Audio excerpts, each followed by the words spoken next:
PT Makmur Jaya adalah perusahaan yang bergerak di bidang jasa angkutan barang antar kota dan pulau. Saat ini perusahaan ini sudah menjangkau mulai dari seluruh pulau Jawa, Kalimantan, Bali, Makassar, Lombok, Maluku, dan Irian Jaya.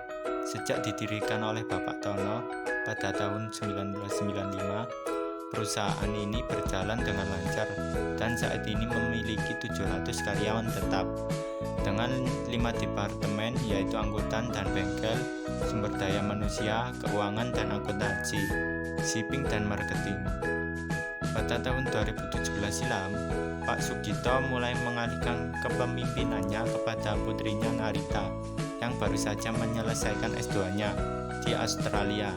Selama 2 tahun Ibu Narita mempelajari sistem manajemen di perusahaan tersebut dan mendapati bahwa perubahan harus dilakukan bila perusahaan ini ingin berkembang di masa yang akan datang. Oleh karena itu, beliau memutuskan untuk melakukan beberapa perubahan, antara lain secara kerja individual diubah menjadi kerja tim. Berbagai pekerjaan administrasi dibuat secara komputerisasi dan sistem kompensasi didasarkan atas kinerja dari karyawan. Agar perubahan ini dapat berjalan maksimal, Ibu Narita memutuskan untuk mengontrol sendiri semua pelaksanaannya, dan informasi yang terkait dengan pelaksanaan perubahan semua di bawah komandonya dan harus sesuai dengan instruksinya. 2 bulan setelah perubahan dilakukan, beberapa karyawan senior memilih untuk resign dari perusahaan. Ibu Narita juga dikejutkan ketika membaca hasil kerja yang jelek pada para bawahannya, terutama justru pada karyawan yang memiliki prestasi kerja yang tinggi selama ini. 1. Apa gaya kepemimpinan yang diterapkan Ibu Narita sudah tepat dalam kondisi ini? Beri argumentasi saudara. Apabila belum tepat, rekomendasi apa yang saudara berikan?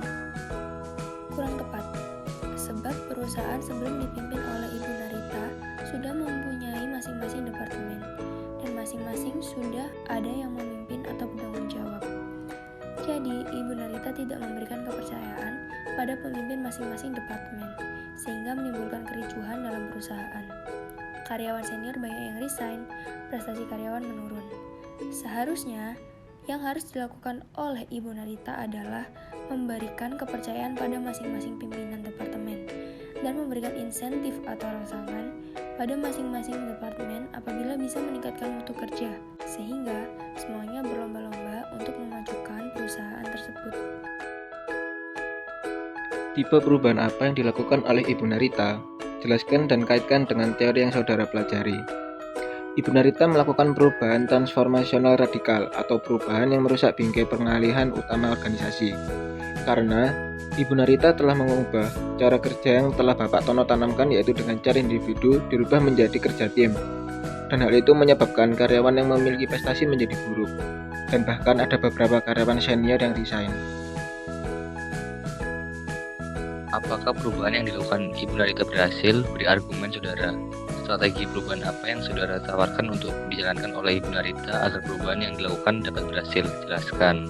Menurut kelompok kami, itu tidak berhasil karena setelah perubahan dilakukan, kinerja karyawan menjadi menurun pesat dan banyak juga karyawan yang resign.